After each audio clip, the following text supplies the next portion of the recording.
Well, hello, friends. I am Dr. Emlah, and this is Intentional Living with Emlah, the podcast that helps you move from autopilot to aligned through intentional living. I'm honored to have today with me my dear friend, Jenn Miller. Thank you for coming. Thank you for having me. I'm so excited about our conversation. I am equally excited. So, friends, Jenn is a child and adolescent development coach. And she is the author of Confident Parents, Raising Confident Kids. And if you know anything about me, this book speaks to my heart. The subtitle is Raising Emotional Intelligence in Ourselves and Our Kids from Toddlers to Teenagers. Jenn has coached and consulted with families, schools, and communities across the country. And we are honored to have her here. You know, when I always look at my pillars of intentional living, nutrition, movement, inner alignment, and positive social connections, I met Jenn because we have sons similar age. She does have an 18-year-old son. And she was coaching and teaching a program at school, Leadership Lab. And I was a student. So, ladies and gentlemen, presenting my coach, Jenn Miller. And you are my coach, so... We'll save that for another time. Second it's part of our mutual. Conversation. It's mutual. So we'll jump straight into it. Before I ask you, I always love everybody that I have on the podcast. I always ask, if when I say intentional living, what does intentional living mean to you, my friend? I've thought a lot about it, and for me, it means who I aspire to be. And I distinguish it from goals. I think goals are what you do to achieve what you want to be. But I think intention is about how you want to show up in the world. And so when I worked with you on my own health journey, my intention was really to live a healthy life with new daily and weekly habits that would provide me with energy, strength, and flourishing. I love that. I love that because, I look at it as, we define ourselves, as parents. Like one of the ways that I define myself is a parent, and that's one of my most powerful definitions of myself. But when I take myself as a parent, I need to be emotionally intelligent. I need to be emotionally stable in order to parent the children that I have to parent. Absolutely. It doesn't happen by itself, right? No. If we just allow ourselves to go on instinct, we tend toward impulse, and that keeps us in the primitive part of our brain, fight, flight, freeze, and we won't bring our wisest selves. So stepping back, pausing, and taking time to reflect, taking time to think about how am I aligning my deepest values with my actions, and how am I modeling what I want my children to learn and be in the world. Those are the things that are so very important. They are important to me. They are important to me. And reading this book, and I was like, what made her write this book? Parenting. We should just wing it. Nobody really teaches you how to parent. You just parent. You learn it as you go. But with intentional living, we want to step back and be able to make those ordered steps and structured steps. So when did you decide that, you're going to write a book about confident parenting and confident parents raising confident kids? I was overwhelmed. The big stack of emotions, the sense of responsibility you feel for bringing a life into the world. And I think as I went out to schools and helped teachers and administrators learn about how to build emotional intelligence into their school curriculum, I kept saying, I need to do this at home. And home is so messy. It's different. It doesn't have a curriculum, although I tend to look at life as a curriculum. But there's not the structure that schools have. And so how does this work in family life? How do I bring my best when my toddler is screaming, when he will flat out refuse to do what I want him to do? They test you. They push your buttons. They do. And early on, I was naive enough to think that, those early years are going to be the hardest. No, the challenges change, but they persist. And so I decided I wanted to learn for myself how to be a confident parent. And I looked around for resources that were research-based. And I know everything you do is based on data. I love that about you. 100%. And so I wanted that too. I wanted some certainty. I wanted some trust in the practices that I was going to try out. And I couldn't find anything that I really could trust. So I thought, well, I'll create it, and I'll bring people into the community for a dialogue that will be ongoing. So really, I created my own village, and it's a beautiful village. There are so many who have contributed to the conversation because there's no right way to parent. There's no one way. Every family looks different. And even if you base it on solid child and adolescent development research, there's a million ways to go about supporting that development. 100%. I love, throughout reading the book, I see that there is this resounding metaphor of, parenting equating to like learning a musical instrument. And music, is so near and dear to my heart. So I was feeling the book as I was going through, and you talk about, fine-tuning our ability to react emotionally to bigger feelings. Yeah. That touched me. Can you unpack that? Yeah. Emotions are contagious. And if you think about the climate or the environment, the psychological environment in your household, there's a musical melody. So it's interesting to think about what's the melody that is a typical day in your household? Jazz, blues, funk, rap, nice, cacophony. Okay, and what are we doing? What feelings does that align with? All the different feelings with all the different types of music. Oh, so many. So many. So many. Yes. Yeah, music is our entry point to the heart. It is the we don't need the modifier of words. We go straight to the heart with music. Yes. And so if we think about how we are setting a tone or a climate in our family, how we are creating the music of our lives, that is our emotional tone that we're setting. And if we want it to be safe and calm, then we're thinking about that tone.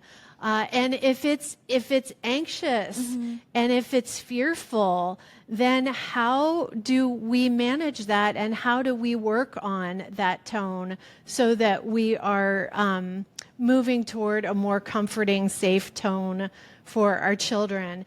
It's also about helping find our own voice. Oh, yes. As parents, and helping our children find their voice, and both are going to be unique. I love how you separate the book into different ages with a different, and so you're not treating, you have the toddlers and you have to separate them into like groups of 3 years together all the way to our older adolescents. Yeah. And that just makes me, it tells me that you're really intentional about this. And all that, they were just like reminding me of when my babies were that age as I was reading and going through.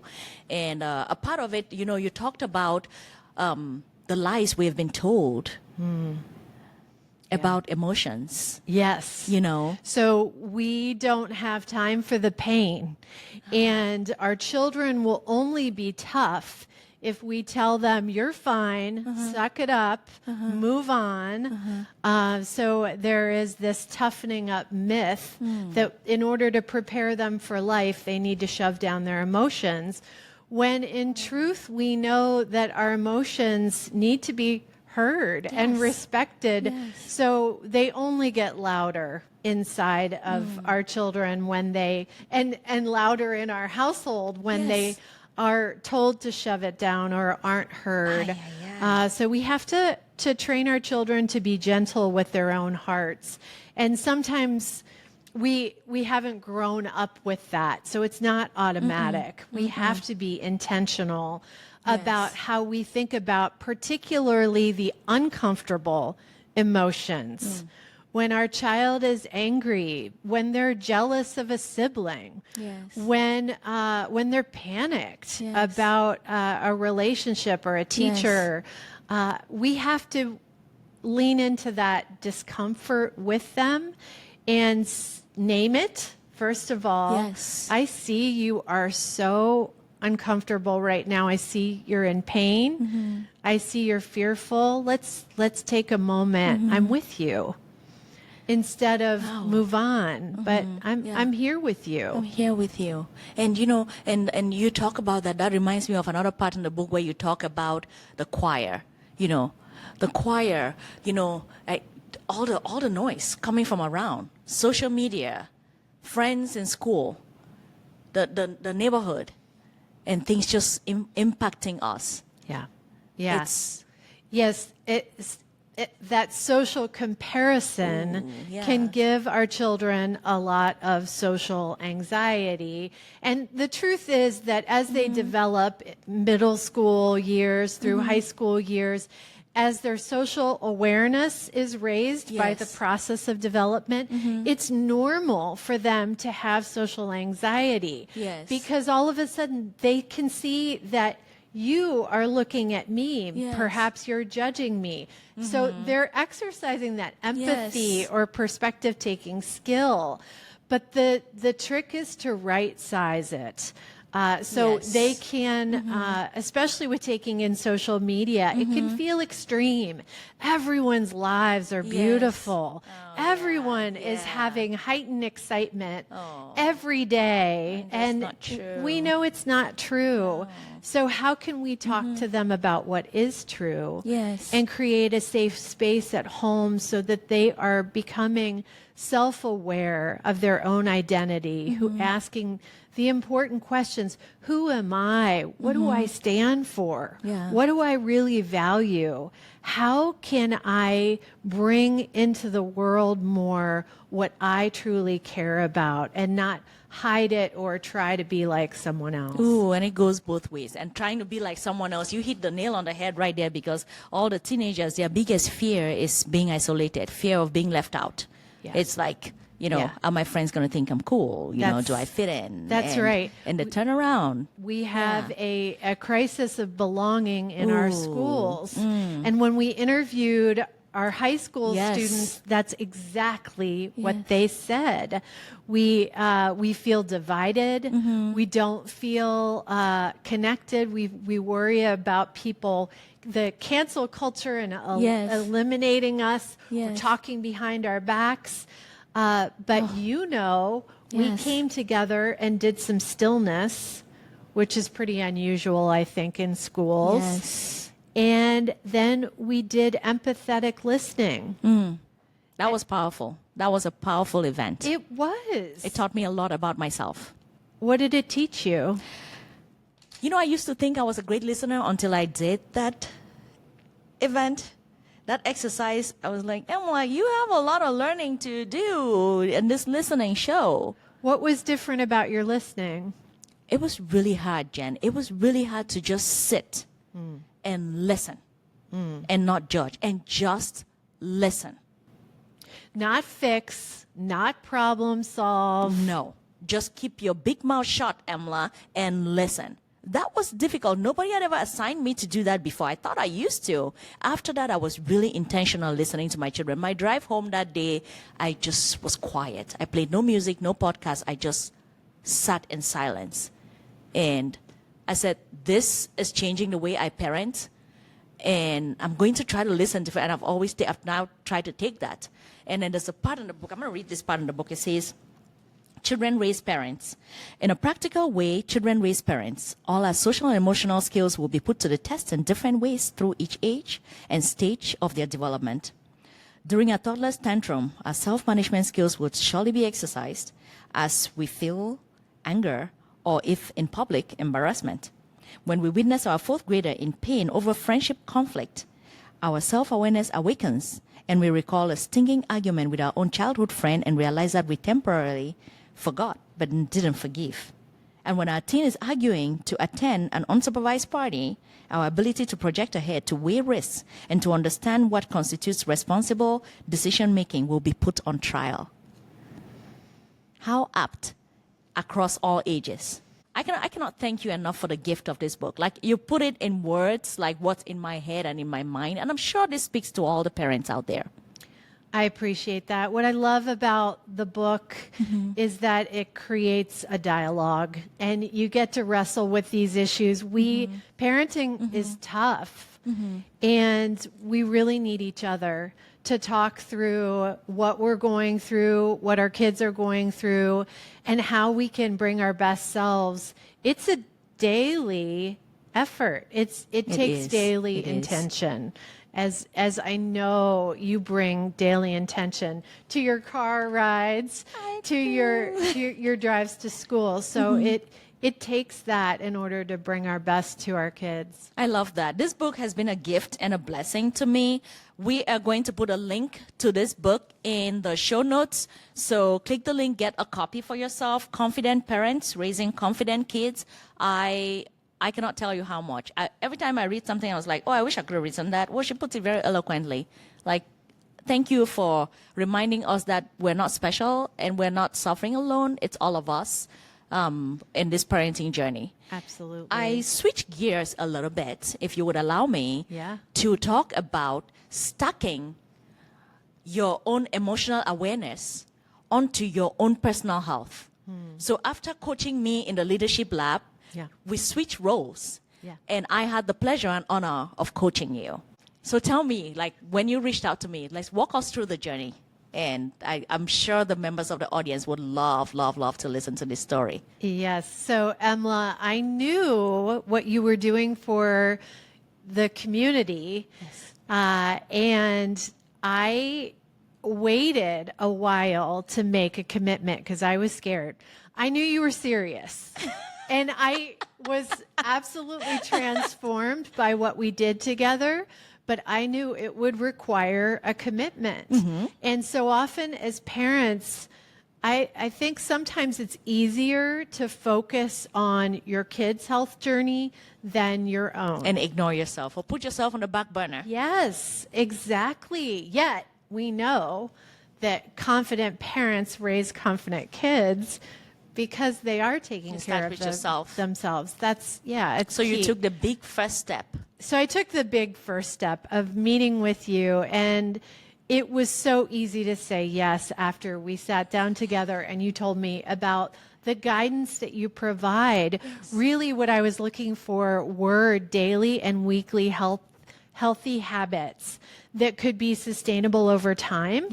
And starting with a detox, which I know I needed intensely. I was having a stack up of menopause symptoms that were bothering me daily. I was gaining weight, but not doing anything differently. And I felt like I had a kind of healthy enough lifestyle, right, to get by. But it wasn't working. And so partnering with you and Ronnie and Powell Pharmacy just made all the difference. You did my data. You did testing. I love it. You know, Ronnie and I were just talking before you walked in, and we were talking about every cell in your body is listening and speaking to you. It is whispering to you. And it's saying, Jen, let's do this. Let's look about this. Let's think about this. And we ignore the whispers until the whispers turn to screams, and then we have no choice than to react. This podcast is sponsored by Journeys, your path to intentional wellness. Most health problems don't start overnight, and neither does wellness. With Journeys, you can take charge of your health before you have to. Every cell in your body is speaking to you. But when we ignore preventive medicine, we wait until those cells are screaming. Journeys helps you listen to the whispers. There are 3 different journeys to choose from, each designed to meet you where you are in your wellness path. The Core Wellness Journey for $199 offers a foundational look at your overall health, perfect for getting started and measuring 66 biomarkers. The Advanced Heart and Metabolic Health Journey for $339 measures 111 biomarkers and goes deeper into cardiovascular, metabolic, and thyroid health for a more detailed picture. The comprehensive longevity and hormone journey costs $469 and is the most complete view, including hormone, nutrient markers that support energy, balance, and healthy aging. This measures 120 biomarkers. Each journey includes a personalized recommendation, one-on-one care from your pharmacist, and follow-up support to help you turn results into lasting intentional change. You just won't get data. You'll get guidance, accountability, and a partner in your wellness journey. Intentional living means paying attention, staying curious, and taking steps towards the health you deserve. Start your journeys today. Click the link in the show notes. Yeah. So, guys, when Jenn came over, I talked to her about Revitalize, which is my 2-month coaching program. Yeah. And we're going to have a link in the show notes to Revitalize. And I urge you to take a look at it. And the goal was no GLP-1s. She wants to implement lifestyle changes which are sustainable. And so my goal during those 2 months were to work with Jenn and figure out ways that we can implement small, consistent changes that she can make in her life to be able to harness those goals and get to. So she gave me her goals, and I pulled out her data, did all her lab work, and used that to come up with a customized and personalized plan. Yeah. And I want you to tell us some of the results. What happened? Guys, you'll be very impressed. Listen to this. Well, I think the number one, there's so many things I'm happy about, but the number one thing I'm happiest about is that I feel like myself again. That makes me happy. That's huge. That is huge. Yeah. I was expecting you to tell me something else because I know one other result that I'm waiting for. But you said you feel like yourself again. That is powerful, Jenn. Yeah. That is powerful. Yeah. Very few people are able to make that statement. Yeah. I was struggling with my energy levels. Mm-hmm. My energy would just tank in the afternoon. Oh. My mood, I was irritable and edgy and I was really struggling. And that was a daily struggle. And now I have tremendous energy. And I've always been a very positive person. Yes. And I'm not having the mood swings that I was having before. Yes, please. So yes, please. I can be the parent that I want to be. I can be the professional that I want to be. Yes. Because when your health suffers, everything around you suffers. Everybody around you suffers. Absolutely. The confident kids you're trying to raise suffer because you're not the confident parent, because you're not feeling yourself. You don't have the energy levels. That's you're right. fatigued. That's right. And brain fog. That's right. Yeah. Yeah. So you feel like yourself again. That's number one benefit. Number one. Number two. Yes. Number two, the menopause symptoms that I was dealing with, which were considerable, are gone. Oh, wow. Gone. Like I cannot even begin to express how happy this makes me feel, because this is a goal at Power Pharmacy, to be able to not only listen to you, get the data, find your biomarkers, put them together, and come up with a plan. Whether it be hormone replacement therapy, supplements, or anything, we come up with a plan that works for you, and those symptoms disappear, and you're yourself again. Well, I had faith in you, but I wasn't sure that I would be here saying that they're gone. I love it. But they are. I love it. So grateful. I love it. And then I lost 23 pounds. Listen to that, guys. She just put that on the back burner, and that was like the third important thing of it. I lost 23 pounds on 2-month coaching with you by just putting in the work yourself, by making those small changes, and me just holding your hand. And that's my favorite part of it. I got to hold your hand for 2 months. That was not small. That was big. Okay, point of correction, people. That was not small. That was big. So Revitalize 2-month coaching with Emlah is not small. It is big. Small. I love that. Yeah. I love that. I love that you say that. Thank you. Yeah. It is a gift to hear you say that, because it is my program. It's my coaching program. I designed it. I could sit here and tell you all the fancy, wonderful things about it. But when somebody who has gone through the program tells me 3 things, how they feel so much like themselves, and the menopause symptoms are gone. And they are also casually lost 23 pounds by just changing how they eat, how they move, their inner alignment, and their positive social connections, those 4 pillars of intentional living which we focused on. Yeah. It's like magic. It feels like magic, but it's real. Love it. And Love it. what I love is that the social connection pillar, Yes. I felt from you.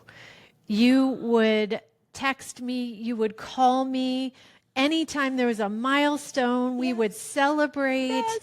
Yes. You provided accountability and also loving support. Yes. And I so appreciated that. It made all the difference. I love that. I love that. It's giving me all the things that I wanted. And this is the program. And one part that I really remember, you walk into the pharmacy on your exit interview day, which was my birthday.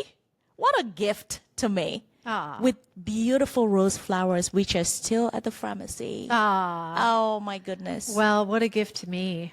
And my whole family. As you said, it affects everyone It does. that I impact. So there is a huge ripple effect. Oh, my goodness. I can't even. What was your favorite part of the 2 months with me? I learned so much. I had to think about it because it's hard to pick. many. There were so many.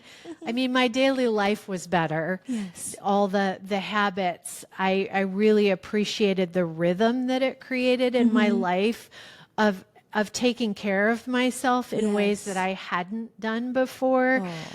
So I really appreciated that, and it was a consistent force, including gratitude journaling every morning. That aspect. Yes, beautiful. But also coming to meet with you, you're such a positive force and a joy, and you educated me as I went. So I learned a lot. There were foods that I introduced and recipes that I introduced to my family. My family is eating better. Thank you. And I learning love that. along with me. Oh, that strong pillar of nutrition and, and the strong pillar of, just education and awareness. If you're Yes. not growing, you're dying. Yes. So we're learning. We're spending time, that positive social connection. And, my favorite part, can I tell you my favorite part of the journey? Please. The exit interview. I could tell. Oh, the exit interview. I get so tickled. And I get to sit down with you and I get your labs from before, your baseline labs and Right. your labs at the end of the 2 months. And I can see in quantitatively Yeah. what has changed. Yeah. And I could look at, at the beginning, her vitamin D was this. Today it is this. At the beginning, her cholesterol was this. Today is this. And my absolute favorite part is when I get to open the door and tell the staff members, and they do the little celebration and they do their woohoo and all the clap, and it's just fun. And we know that we've impacted. great. Yesterday, a lady walked into the pharmacy and she said, "My program finished 3 weeks ago, and guess what? I have lost 4 more pounds Wow. on my own." Oh. That was the line. So On my great. own. So, and she set her head sideways. I'm Yeah. like, girl, you Yeah. just shake it. Yes. Agency. Yeah. Agency. That is on Yeah. your own. Yeah. I'm here to watch, and I deem myself a cheerleader. Yeah. You are. You're a good one. I love it. Ooh, where are my pom-poms?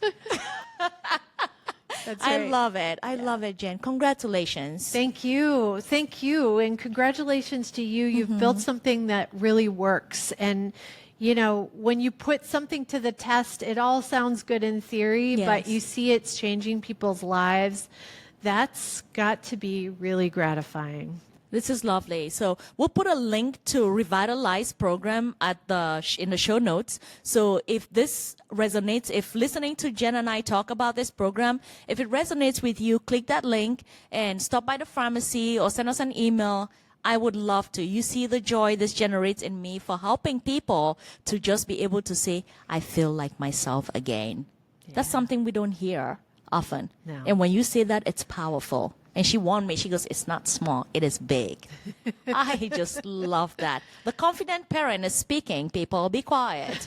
So, I love that. I love that. And it is my goal and my dream that I am a confident parent.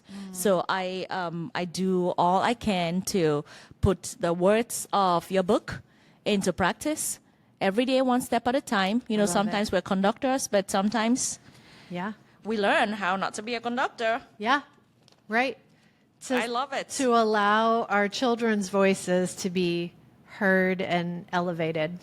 Because we need every voice in the choir. Absolutely. How amazing. Yeah. I have a question that I want to ask you about an intentional initiative. Throughout this journey of writing the book, putting together the research to bring us Leadership Lab, and through your time with me on Revitalize, if you were to gift our audience with an intentional initiative, a small, consistent step that they can take daily that will help them in their journey of life, what would it be towards fulfilled life? That's a really big question. She said, that's a really big question. I would say Yes. to do a heart check-in daily. That we live very busy lives, and we live in uncertain times, often stressful and chaotic, and we are all managing a lot. And so our hearts have to manage a lot. And I think we can put our feelings on the back burner, and that's okay sometimes to move on with life, but doing a heart check-in where we are honest with ourselves about what we're feeling and what we need, I think that could be a tremendous healthy habit to go forward. So I'm going to do a heart check-in every day with myself. This is honest and powerful. So guys, you heard the lady. Do an honest and sincere heart checking with yourself every day. Yeah. Take the time. And this doesn't have to be long, does it? No, but it does require a pause. It does require stillness.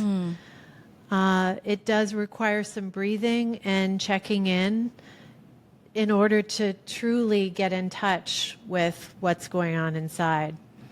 I think she just emphasized our third pillar of inner alignment. I think that's what she's trying to say. If you can hear the girl, that is what she's saying. You know, stop and get aligned inside, and just, you know, pause that autopilot for a little bit and be aligned so that we can serve better. We can be ourselves better. Absolutely. Well, thank you for that intentional initiative. That is such a powerful one. And this leads us into my favorite segment of the podcast. It is time for Supplement School with Emlah. So, well, don't worry. There's no exam. Okay, good. Yeah. Uh-oh. There is no exam. So this Okay. is supplement school. So Jen, if you were to go on a trip to an island right now, and you were to pack and you were only allowed to take one supplement with you, what will you be taking with you? I would take vitamin D, although if I'm going to an island, I assume there's going to be sunshine. Hold on. I'm going to rephrase my question. Okay. Let's say we lived in another state and you were going to Ohio. Yeah, that's more like it. Now that I know your answer, I could ask the question. Right? Yes. I would not leave without vitamin D and K. Yes. Because we have a lot of dark days in the wintertime. Yes. And I feel like it's my hit of sunshine each day. So vitamin love D that. and K. I love that. See, when you spend 2 months with Emlah, you start talking in terms of vitamin D with K. Right. I learned. I love that. I love that you learned. It means Yeah. that I really did my job. You did your job. Thank you. Beyond did your job. Yes, as a woman, and you know, Supplement School with Emlah today will focus on Jen's favorite supplement, which is vitamin D3 with K2. And I cannot emphasize this enough. You know, always, you know, I talk about the recommended range for vitamin D being 30 to 100. And if you've heard me talk about this before, it's like sending my daughter to school and say, baby Mala, just go get anywhere from a 30 to 100. That's not optimal, you know, and 31 will be in the green because she's within range, but 31 is not going to prevent osteoporosis. 31 is not going to help our calcium get into our body and go to the bones where it belongs to help make our bones strong and prevent osteoporosis. I repeat this statistic. 1 in 2 women after the age 50 will have a broken bone from osteoporosis. That is 1 in 2. Wow. That's a lot. And I don't want to be that other one. And I don't want you to be that other one. So we need to not wait until we fall. We want to be proactive. Take our vitamin D3 with K2. We're taking K2 to enhance absorption of calcium to go to the strong tissue, which is the bones. So calcium doesn't deposit in the arteries. Calcium doesn't deposit in the kidneys, which is the soft tissue. Because vitamin D, vitamin D is very important for our immune system, for our health, and just our mood, brain health, and cardiovascular health as well, and aging, telomere length. There's just a myriad of things that vitamin D does. It's a hormone, so people did not know that. A lot of people don't know that vitamin D is actually a hormone. It's not a vitamin. Oh, wow. Yes, it is a hormone. And so when people say, oh, my hormones are off, your vitamin D is probably off as well. So I just want that, if you're my friend, I always say your vitamin D level should be 70 and above. And that's my goal. That's the friendship requirement you didn't know. So anybody listening to this podcast now, share that with your friends and family. Check on them. Ask them their vitamin D levels, especially if they live above the 37 parallel. So based on where you live in the United States, your vitamin D, even if you go outside, and walk naked, you might not absorb as much vitamin D as people who live, below and stuff. So it's just important to make sure that you test, know your vitamin D levels, and then you supplement. So we'll also put a link in the show notes for vitamin D3 with K2 and a link to the pharmacy. Ask us what vitamin D to be taking, and a link to our testing services, our journeys, where you can do your testing and see what supplements you should be taking generally. Jenn, thank you for coming to the show today with me. Thank you so much. You have significantly impacted my life, and I'm so grateful. I don't need an outro for this podcast. Like, this is it. Like, you have significantly impacted my life. It doesn't get better than that. Thank you very much. Thank you for listening to the show today. Please, a gift you can give me and a gift you can give people that you love is sharing this podcast episode with friends and family so they can see the journey that Jenn has gone through and to be able to go through that journey as well. And subscribe and give us a rating on the Apple Podcasts, Spotify, and YouTube. So we continue to bring this intentional living podcast to the people that we love. Thank you, Jenn, for being here. Thank you so much. Ladies and gentlemen, have a wonderful time. Until next week.